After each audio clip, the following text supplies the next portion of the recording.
आज पावन एकादशी का व्रत है। धर्मराज युधिष्ठिर कहने लगे कि हे भगवान, अश्विन शुक्ल एकादशी का नाम क्या है?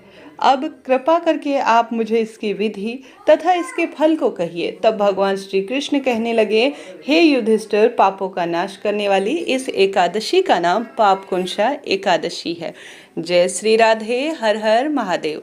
आप सभी को आज एकादशी व्रत की खूब सारी शुभकामनाएं। इस वीडियो में श्रवण करेंगे पापकुंशा एकादशी व्रत की कथा का। कहा जाता है एकादशी व्रत की कथा सुन लेने मात्र से ही जाने अनजाने में हुए सारे पाप कर्म पूर्ण रूप से नष्ट हो जाते हैं।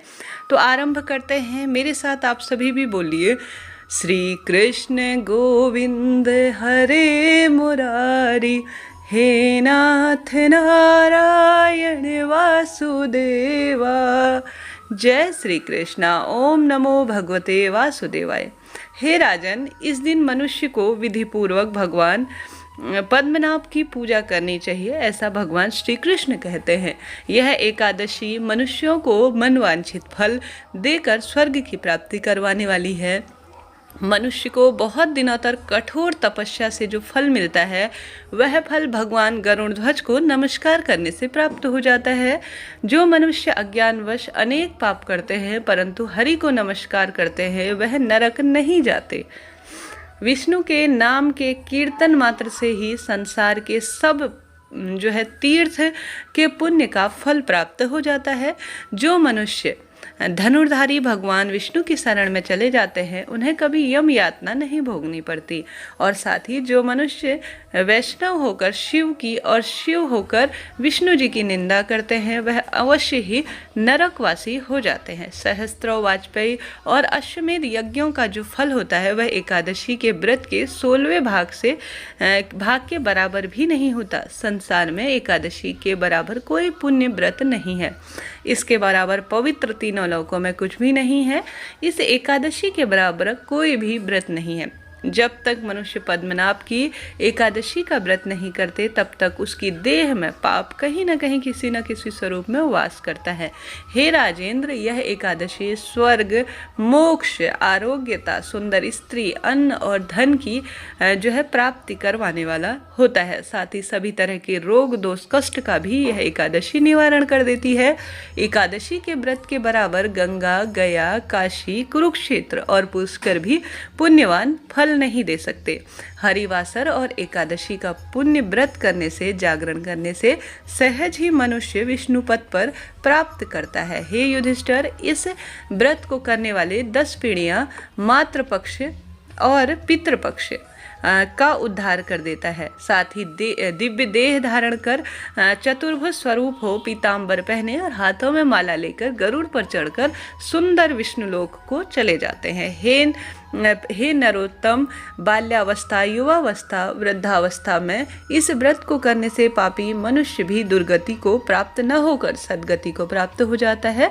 अश्विन माह के शुक्ल पक्ष की पापकुंशा एकादशी का व्रत जो मनुष्य करता है, वह अंत में हरिलोक को प्राप्त होता है तथा पापों से मुक्त होकर सोना, तिल, भूमि, गौ, अन्न, जल, छत्री और जूती का दान करने से मनुष्य यमलोक को नहीं देखता।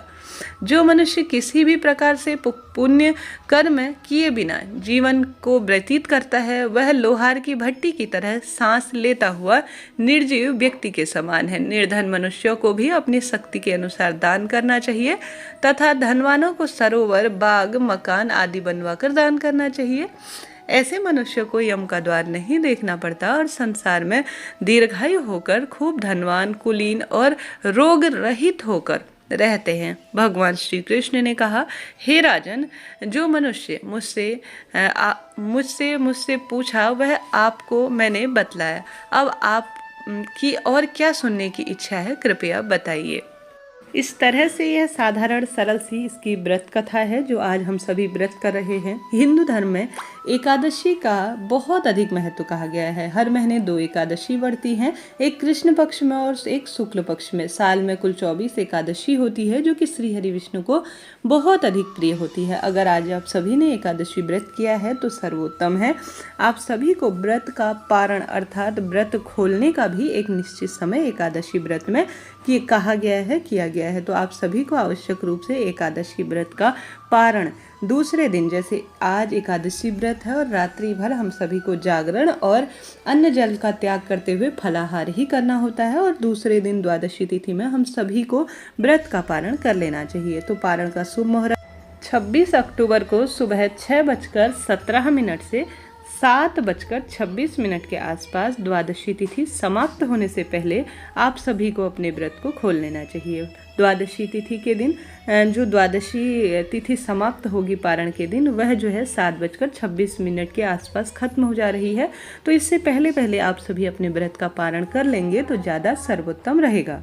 अब आज के दिन एकादशी माता की कथा सुनना भी बहुत महत्वपूर्ण और फल देने वाला होता है। तो आज आप सभी एकादशी माता के उत्पन्न होने की कथा जरूर से सुनिए। एकादशी सनातन धर्म में आचरण किए जाने वाले सबसे सर्वोत्तम महत्वपूर्ण व्रतों में से एक है। तो क्या आप जानते हैं एकादशी के पीछे कौन सी मान्यता छुपी हुई है और एकादशी का व्रत क्यों किया जाता है? तो इसके पीछे एकादशी माता की एक विशेष कथा कही जाती है। तो आप सभी भी बोलिए एकादशी माता की जय। मोर नाम का एक दैत्य था, रावण और कंस की तरह वह भी बहुत आतंक मचाता था। स्वर्ग में देवों सहित सभी को पीड़ा देता था। सब लोग उससे रक्षा उससे हो और उससे परेशान होकर श्रीमन नारायण की शरण में चले गए। भगवान ने कहा मैं उसे संभालता हूँ, अब चिंता मत करो। भगवान मोर के साथ युद्ध करते करते भगवान भी अपनी शारीरिक शक्ति पूर्ण रूप से लगा चुके थे, परंतु वह कुछ नहीं कर पा रहे थे। भगवान को युद्ध से पलायन करना पड़ा। तब वह हिमालय की एक गुफा में छिप गए। मोर भी उनके पीछे पीछे वहीं आ चला। भगवान का ध्यान करना शुरू किया और भगवान ने ध्यान करते हुए उनमें से एक शक्ति, जो कि उनकी मानसिक शक्ति थी, वह उत्पन्न हुई। इस शक्ति ने बाहर आकर मोर को अपनी तलवार से मार डाला। हम जानते हैं कि शरीर में 10 इंद्रियां होती हैं, 5 ज्ञानेंद्रियां और 5 कर्मेंद्रियां। 11वीं इंद्री होती है वह मन होती है। संस्कृत में एकादशी का अर्थ है 11। चूँकि यह देवी उनके मन और भगवान की 11वीं इंद्री से निकली थी, इसलिए इनका नाम एकादशी के नाम से इन्हें पुकारा जाने लगा। एकादशी माता की उत्पत्ति का दिन उनसे नाम से ही प्रभावित होकर रखा जाने लगा। माता एकादशी के अंतिम चरण के दौरान उत्पन्न हुई थी, इसलिए इसे जयंती भी कहा जाता है। और उन्होंने द्वादशी के पहले चरण के दौरान दैत्य को मार डाला, इसलिए स्मृति कहा भी नाम इसे जाता है। तो इस तरह से एकादशी माता के उत्पन्न होने की यह कथा और एकादशी व्रत के यह नियम थे जो हम सभी ने जाने।